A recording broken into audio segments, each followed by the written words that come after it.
Revenge. My wife brought her lover to our house for 5 years. Cheating story. That if I had noticed earlier that not everything was perfect, maybe I wouldn't be dealing with my wife cheating on me.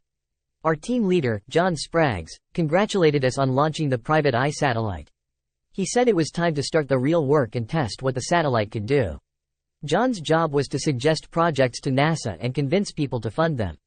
This time, the US military was paying for our project, so it was a secret only our team and some military experts knew about. Private eye. I was on the team because I'm good at engineering, especially making advanced cameras. Private eye was all about using super fancy cameras for spying. We could even see tiny details like the logo on someone's shirt from far away. I helped make this happen by putting together amazing lenses and software. Now we had to test our invention, but my wife Jane wasn't happy.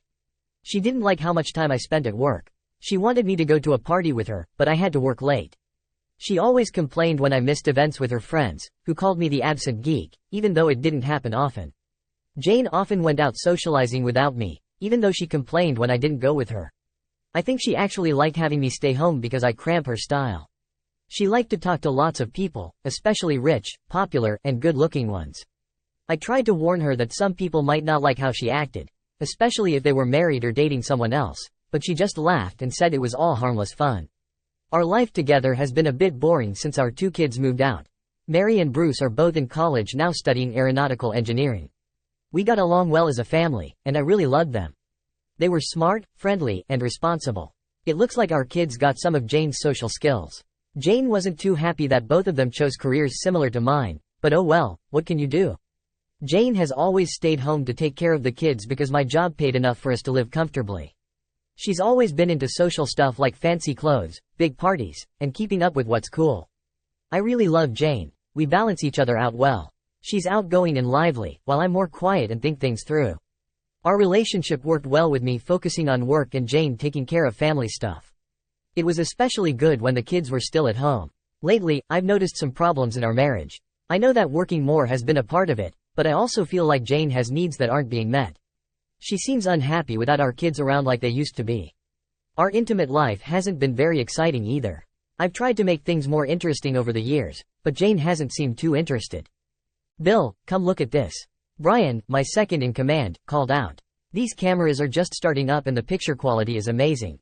You did a great job." I glanced at the screen and saw the feed from our satellite, Private Eye, for the first time. The picture was even better than my high-def TV at home, with incredible detail. "John is going to be so happy with this," I said.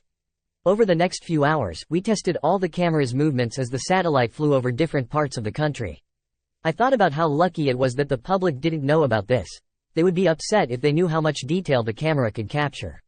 That evening, I came home early with a bottle of wine, flowers, and some Chinese takeout. It was a romantic gesture. "What's the occasion?" Jane asked, looking a little flustered when I walked in. She seemed to be caught off guard, like a cat seeing milk on the table. "Today, I was just celebrating a major success at work. All those long hours spent over the past year have finally paid off. The project was a huge success and I was rewarded with a fantastic award.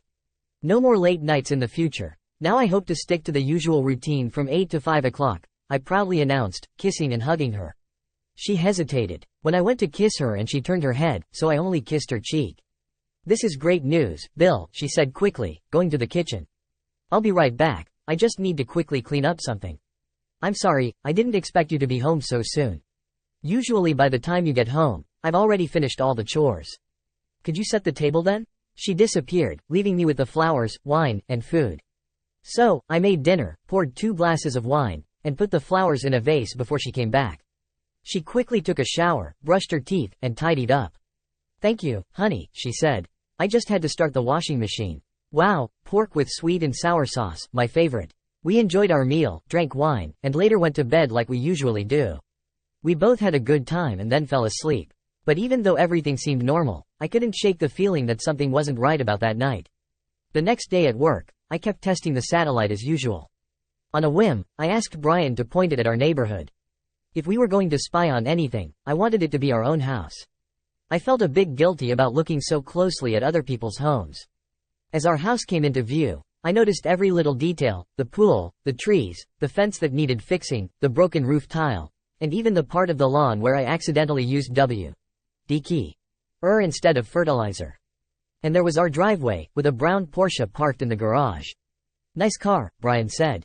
I didn't know you could afford one of those. His comment shocked me. I couldn't speak. We can't, I managed to whisper. Oh no, Brian exclaimed. Brian, zoom in on the license plate, please, I said urgently. We need to investigate this more. The license plates were easy to see. VBG 385. That's strange, I commented. If it was just a casual visitor, why would they try to park inside the garage? Jane knows I've been cleaning and organizing it. They could have parked outside like everyone else.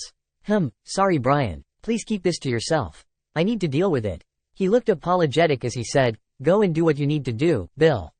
I'll continue the tests without you. Just go. And so I left. It usually takes me 30 minutes to drive home, but today I got there in just 20. After parking a bit away from the house, I walked slowly towards our home. Just like I thought, there was a brown Porsche with a license plate VBG 385 parked outside. It was a car I didn't recognize. None of our friends had a car like that. I would have remembered because I've always secretly wanted one like it. As I made my way to our bedroom window, I heard heavy breathing and muffled words coming from inside. It was Jane and someone else. She never made those sounds with me. Had she been pretending all these years? The sounds slowly stopped as they both took a deep breath. I overheard a man ask Jane yesterday, you cope with your task 100%. I had no idea that you were capable of such a thing. Sorry for the pun, Jane chuckled. Jack, you know I love this. I'm enjoying it. I almost got caught yesterday. Bill came home early and I still had something in my mouth. He almost kissed me on the lips and I didn't even have time to change the bed linen and clean up before he came. I'm going to have to be more careful from now on. He says he'll start coming home at his usual time now, so we won't have as much time together as we used to. Can you believe that? We've had so much freedom for the past 10 years since the kids started high school and now suddenly he wants to come home earlier. The man laughed. Maybe it was more like making fun of Jane. Jane, the silly one, doesn't seem to get it. How could he not see that I've been with you all this time? By the way, how did you like our latest time together? Jane giggled and said, darling, it was amazing. You're much better than Bill. But listen, we only have time for one round before you have to leave. Bill will be back around 5 and I need to clean up, take a shower, and cool off before the performance. It's easy for you. You have servants in the mansion who can handle all this. By the way, when can I visit the spa at your house again? Jack sighed. Jane, you know it's hard for me to have guests in my house. There are too many servants there, and Elaine, my wife, could show up at any moment. But I promise that one day we can be there together all the time. My existence, as I understood it, came to an end. I saw everything happening right next to me, and it was like a loud noise in my head. It's strange why I didn't get really angry and rush into the house right away. Well, one reason is that I don't like confrontation. Another reason is that this discovery left me shaking and struggling to talk clearly. I felt sick to my stomach, like my insides were twisting. I couldn't move, like I was frozen. What brought me back to reality was hearing them doing it again. This time, I quickly grabbed my phone and secretly positioned it just above the window sill. I might need this video proof later on. At that moment, returning to work appeared to be the only viable option, so I did. Brian was there, wearing a solemn expression. What's wrong? I inquired. John noticed my absence and now wants to retract the bonus. He gazed at me with sorrow in his eyes. No, it's worse than that. I witnessed exactly what occurred at your place. I saw the shock on your face when you stood outside your bedroom window. I watched you not moving for what seemed like a long time, then slowly grabbed your phone and pointed inside. I'm sorry, buddy. I can only imagine what you saw and heard in your house. I might not know exactly how you feel, but if there's anything I can do to help, just let me know. He gave me a quick hug before going back to his computer. Oh, and by the way, the Porsche left about 10 minutes after you did and is now heading south on the freeway, if you're interested, he said with a sneaky grin. I quickly adjusted the camera to keep an eye on the car. Eventually, it stopped at a big house about 20 kilometers away from town. Now I know where that J.R.K. lives, I muttered to myself. Brian didn't say anything, but he chuckled a bit. He understood me pretty well. My boss John wasn't too happy when I asked for a week off, especially during this important part of the project, but he said he understood. I need everyone on my team to be fully focused while they're here, Bill. I know you wouldn't be much help in your current state. Go figure out what needs to be done and come back ready to work, he said. I thanked him and shook his hand. Brian waved as I left. Now, what should I do? Going home wasn't an option. I needed somewhere to stay while I pretended to be at work. There was a cheap motel nearby that would have to do. Its gloomy look matched how I felt perfectly. Not sure what to do next. I thought my first step should be talking to a lawyer. But which one? I didn't know anyone. Flipping through the motel's phone book, I randomly picked one nearby. Mr. James Whitmore. Luckily, he could see me that afternoon because someone else cancelled. They had reconciled, he said. Could I reconcile with Jane after what I'd seen and heard? Probably not. I was getting more and more resentful toward her. As for the guy who was with my wife, I'd deal with him later. For now, I needed to hear what Mr. Whitmore, who knows about the law, had to say. The initial inquiry I'd like you to address, Mr. Yates, is this. What are your desires? Are you inclined towards potential reconciliation, or are you seeking an exit? Your response will dictate your subsequent actions. After a brief pause, I replied, I desire an exit. Witnessing what I did, I could never entertain the notion of reuniting with Jane. The trust is irreparably shattered. Every time I'd look at her, all I'd see is her and that despicable Jack betraying our marriage vows on our own bed. No, an exit is what I seek. Can you facilitate that? The faster, the better. I really want to start moving on with my life. I could feel the anger growing, and Mr. Whitmore seemed to notice it too. I wouldn't recommend acting on your own, Mr. Yates, he said. It usually doesn't turn out well, and the person seeking revenge usually ends up in a worse situation. There are many things you can do now to protect yourself and your future. It'll keep you busy and keep you from thinking about getting back at them. Let's make sure everything is done the right way, okay? He handed me a list of tasks to address promptly. Good grief, I muttered. Amused. There's even a pre-prepared list. Divorce proceedings are insane. After leaving his office with a list in hand, I embarked on completing tasks while he prepared necessary documents. A significant portion of the list focused on finances, determining available cash, identifying the primary credit card holder, assessing long-term investments and their ownership, checking superannuation fund details including beneficiaries, confirming phone plan ownership, house ownership, and insurance policies. It was a lengthy list indeed. Mr. Whitmore's warning about its absorbing nature became clear. It left little room for thoughts of revenge. I was supposed to meet him the next day with as much information as possible. That day, I spent a lot of time on the phone with banks, insurance companies, utilities, and vehicle registration offices. By my usual time to go home, I had finished most of the things on my list. I just had a few things left to do that evening with paperwork from our filing cabinet. When I got home, Jane greeted me like usual, but this time I didn't try to kiss her. I knew where her lips had been all day. She seemed a little surprised that I didn't kiss her, but then she kept talking about her day. Dinner was pretty quiet, but I said it was because of work problems. Oh, by the way, Jane, I might need to find some papers in the filing cabinet tonight, I said. The HR department needs paperwork from when I first started working. She agreed and left to clean herself up. I left and rummaged in the closet for the necessary documents that my lawyer demanded. By 10 o'clock in the evening, I had collected everything I needed. Jane was already in bed, probably recuperating after cheating on me all day. Sleep came quickly and unexpectedly. Fortunately for me, the individual involved in an affair with your spouse is Mr. Jack Johnson, an Esquire. He, or rather his family, possesses a vast estate just outside of town on Emlow Lane. Residing there are Mr. Johnson, his wife Elaine, and his mother Jan, along with 5 live-in servants. Mr. Whitmore told me the family's net worth is about $85 million, mostly in stocks and bonds. They also have a successful financial company called Johnson's Investments. We met the next day, and he asked if I finished the list. I felt like a student turning in homework. Yeah, sir, it's all done, I said, handing him the paperwork. Great, he said, we can start the divorce process today. When do you want to have her served? He looked at me, waiting for an answer. Could it be arranged for the weekend? Jane has an important event on Saturday, and I believe the Johnsons will be attending. It's a significant fundraising affair organized by Jane. This time, I think it would be quite satisfying for me if it happened then, I proposed. Mr. Whitmore regarded me with curiosity, then flashed a smile. Certainly, I believe that can be arranged. It might even resolve 2 issues at once, he said. As they say, it will put an end to your sham of a marriage, and you'll exact some form of revenge simultaneously. All completely legal and clear. Great, it's decided then. I'll arrange for the court server to come around 9 o'clock. By then, everyone should be ready for snacks, he said.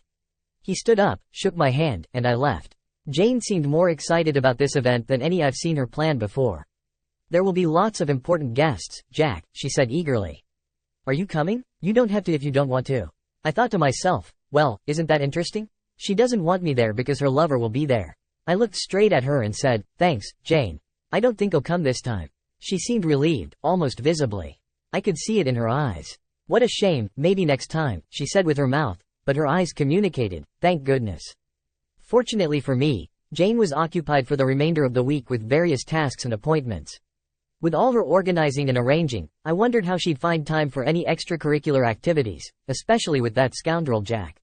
Her absence provided me the opportunity to gradually move my belongings out of the house and into my modest motel room. The motel owner must have been curious about my intentions as he witnessed me hauling load after load into the tiny space. I reassured him it was only temporary, knowing I'd soon need to find a more permanent residence. I left behind some items in the house to avoid raising suspicion too quickly. While Jane didn't seem to notice much, she did remark that the house seemed neater lately. On Friday morning, I informed her I had the day off and planned to rearrange some things around the house. She seemed worried, maybe not about what I was doing but about her own plans with Jack. "Okay, Bill, I need to make a call but I'll be out all day." "Sorry, I can't stay and help," she said quickly, and then went to our bedroom. From there, I heard her talking on the phone. "No, Jack's not here today. I know, it's been a while. But where can we meet?" "Yeah, I know that motel, even though it's not in great shape." "Are you sure? Okay, 10 it is. Bye, love." I chuckled quietly to myself. Could it really be the same motel I'm staying in? I thought to myself, well, this might be interesting. While Jane stayed busy at home, I kept myself occupied by moving my things around, making it look like I was just cleaning up. She left around 9:30. At 10, I called the motel and talked to the manager, who I was starting to get to know pretty well. I asked about a couple in a black Porsche with a license plate VBG 385. He said they had arrived and asked how I knew their plate number. I told him that the car had been watched by my government agency and was rumored to belong to a local criminal. I advised him to be cautious. He thanked me and ended the call. Next, I anonymously contacted the local TV station, tipping them off about an imminent prohibited substances bust at a specific motel, providing details. They expressed gratitude and likely dispatched a film crew promptly. The police were highly interested in my report of a prohibited substance transaction I had witnessed in the motel's parking lot. The mention of the black Porsche, a clear indicator of a prohibited substances dealer vehicle, immediately piqued their interest. I even provided them with the room number where I had allegedly seen the dealers enter. I could almost hear the alarm bells ringing as the desk sergeant hung up the phone. The scene unfolding at the motel within the next hour could easily be the plot of a gripping crime film. The film crew came first and started interviewing the motel manager. Then, the police arrived in a big dramatic way. Their sirens were loud and patrol cars surrounded the parking lot. A big SWAT truck brought in a bunch of police officers dressed in black and carrying guns.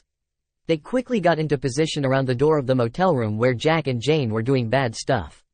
More officers snuck around to the back of the building in case Jack and Jane tried to run away. A loud voice came from a megaphone, saying, "This is the police. Come out with your hands up." The film crew caught the curtain in room 69 moving a little, but nobody came out. So, a SWAT team member went up to the door. He signaled to his team, then pushed the door open and THW in a smoke bomb. As soon as the grenade detonated, the rest of the team rushed in. The noise was overwhelming. The film crew was capturing every moment of the action. This is going to make for great footage, the reporter thought. The first two SWAT officers left the room, followed by two people who were clearly scared and without clothes. My wife Jane, who I discovered was cheating on me, was desperately trying to hide her appearance, while Jack the J.R.K. kept his head down. They were quickly escorted to different police cars, disappointing curious onlookers who had hoped for a bigger spectacle from the suspects. The Porsche was attached to one of the Special Forces armored vehicles and towed to the police department for inspection. A group of forensic police officers, all in protective gear, entered the motel room and came out with sealed evidence bags. The whole process, including the camera interviews, was completed quickly while I sat in my car across the street. I couldn't stop laughing. If any of the police officers had seen me, they probably would have stopped me and asked questions. When I got home, I pretended to be busy organizing my stuff, like I told Jane I would be. Jane didn't come back until 10 at night, but by then, I was already in bed, feeling comfortable. I noticed quietly that she was wearing different clothes than she had earlier in the day. The next morning, our conversation during breakfast was strange. "How did the fundraiser preparations go yesterday?" I asked. I didn't stay up to find out, so I went to bed early. "They went okay, Bill," she mumbled, not looking at me. "Did you happen to catch the news?" "No, I'm sorry, Jane, no time. Maybe tonight while you're at the fundraiser," I replied, then left kitchen to tend to some overdue yard maintenance. We had separate lunches, Jane while dressing up, and me in the garage. Jane left at 4, giving a quick wave. Boy, did she look stunning. She always turned heads, and I couldn't resist stealing one last glance at my soon-to-be ex-wife. Her dress was exquisite, accentuating all the right curves from her subtly protruding br.sts to the smooth curve of her hips down to her long tan legs. Her hair perfectly complemented the attire, formal yet with a playful twist near her ears, hinting at mischief. She held her fancy shoes in her hands while wearing regular sneakers. Her face looked perfect with makeup, and her red lips had just the right amount of color and gloss. I couldn't help but stare at her, and I think she glanced back at me before quickly getting into her car and driving away. I felt really sad about losing my wife, but recent events made me feel angry and upset again. I shouted angrily, calling her a liar, a cheater, and a terrible person. Maybe some neighbors heard me and wondered what was going on. When I got to the fundraiser, it was already busy, and I was wearing my tuxedo.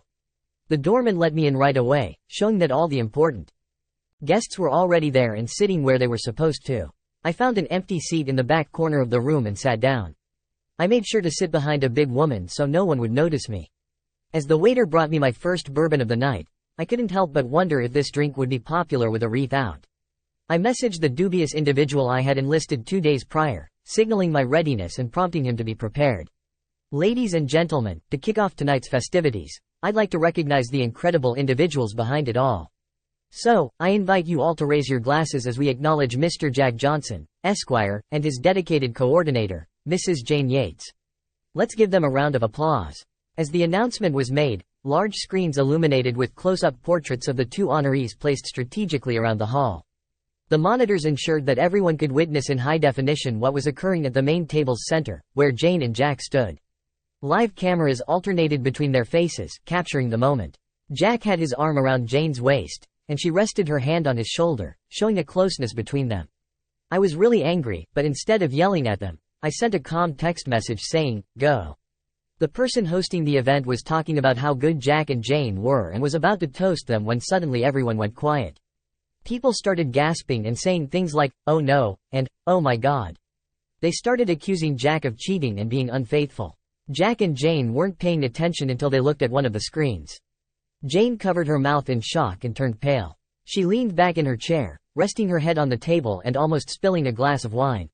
Meanwhile, Jack couldn't move, his gaze riveted to the monitors that displayed the entire room, including footage of him and Jane cheating on their spouses. Suddenly, the volume increased, and their voices began to sound loud and clear so that everyone could hear their frank conversations, during which they insulted me in every possible way. The distinguished guests turned into nothing more than a restless crowd, shouting for an end to the ruckus and hurling insults at the 2 scammers, using expressions inappropriate for such a gathering. When Jack walked away from Jane with a loud noise, Jane quickly fulfilled her promise. The crowd had enough. They rushed to the exit while angry technicians frantically checked every computer, trying to figure out how the network had been hacked. I paid the specialist handsomely. I thought, pleased with the result. Finally, someone turned off all the monitors, plunging the room into darkness as dark as my soul. "Jack," muttered. He calmly waited by the door as the guests whispered and left. Eventually, only Jack, Jane, and Jack's parents were left. As they walked towards the door, they suddenly saw Bill.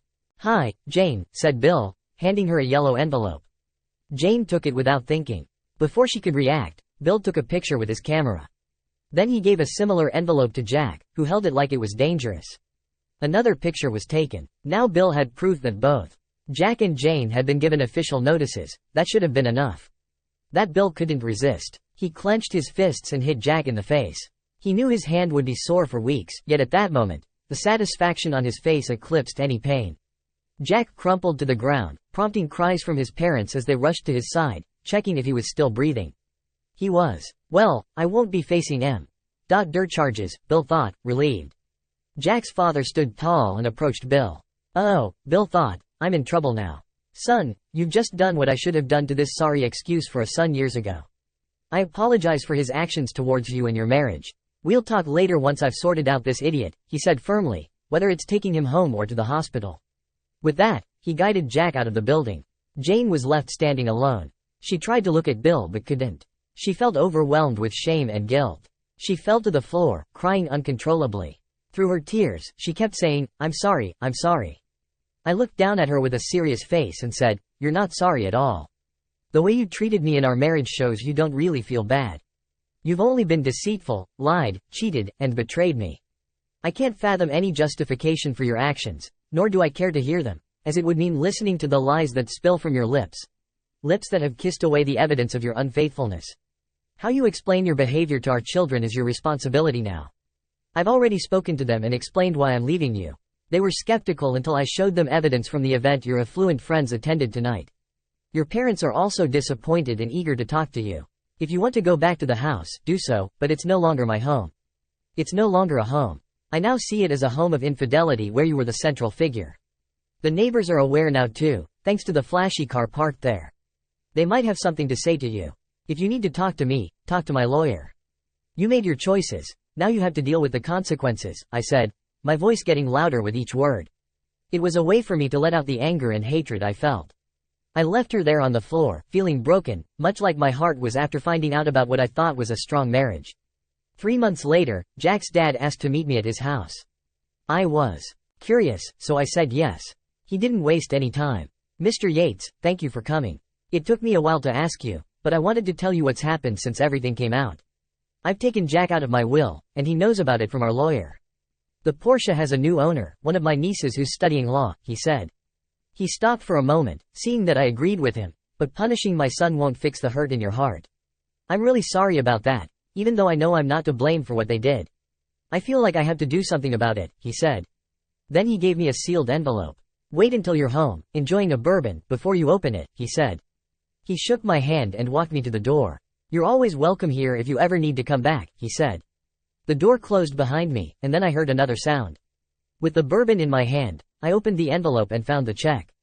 It wasn't just any check, it was a check for $1 million. There was a note attached to it.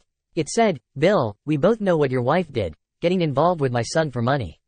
Normally, the woman gets the money, but I'm changing that rule. I want you to have this compensation. My son told me that your ex-wife and he had a secret relationship for about 5 years. That's $200,000 each year. They probably met 4 times a week, about 200 times a year, so I'm giving you $1 for each time they met. This might seem strange, but I believe our family owes you a lot. Many husbands in your situation might have sought revenge in bad ways, but you chose to follow the law and keep your dignity. You should go and live a good life with the time you have left. I really mean it when I say you're welcome to visit me anytime. It would be an honor to have a drink with someone as good as you. Wow, said Bill, raising his glass of bourbon. I can't believe it. He knew exactly which yacht in the Florida Keys was meant for him. Jane now lives in Atlanta, working as a waitress wherever she can find a job. She hasn't reached out to her kids or Bill. Jack has disappeared without a trace. Bill often put James Whitmore's address into his car's navigation system and would visit him to have a drink. Even though he doesn't work for NASA anymore, his name is on many fishing honor boards in local bars in Florida. Second story. Does this sound like cheating to you? I want to know if I'm over-exaggerating. I'm a 30-year-old woman, and my husband is 31. Do these messages make it seem like he's cheating? I've never had any reason to not trust my husband, but he has a problem with alcohol. He was sober for a long time recently but just relapsed, so he hasn't been acting like himself lately. While he was passed out from drinking, I looked at his phone and found one text that seemed suspicious. I recovered it using the iPhone's text recovery option. Here's some background. This girl is his best friend's baby mama. They're both using DGS currently, and his best friend is in jail. At first, he asked if she wanted to hang out to talk about his friend, supposedly to come up with a plan to help him get sober. But since we know she's also using DGS, that makes perfect sense. He went and picked her up from the texts, but it's the text after he dropped her off that says, I feel like picking you back up, and then, pause. I'm sorry. Why would you tell a drug addict you just hung out with that you wish you could pick them up again? She just said, lol, don't be sorry, and then said, I really appreciate you. I really needed that tonight, and then a bunch of texts making sure he got home safe. I had no idea where he was because that's normal when he's on a binge, but if I wasn't considering divorce over this problem that I've been trying to help him with, I am now. I feel completely disrespected. I am not even on the same level as this girl. I am a lot more attractive. Sorry, that sounds bad, but I am. And she's obviously on DGS, so that doesn't look pretty, lol.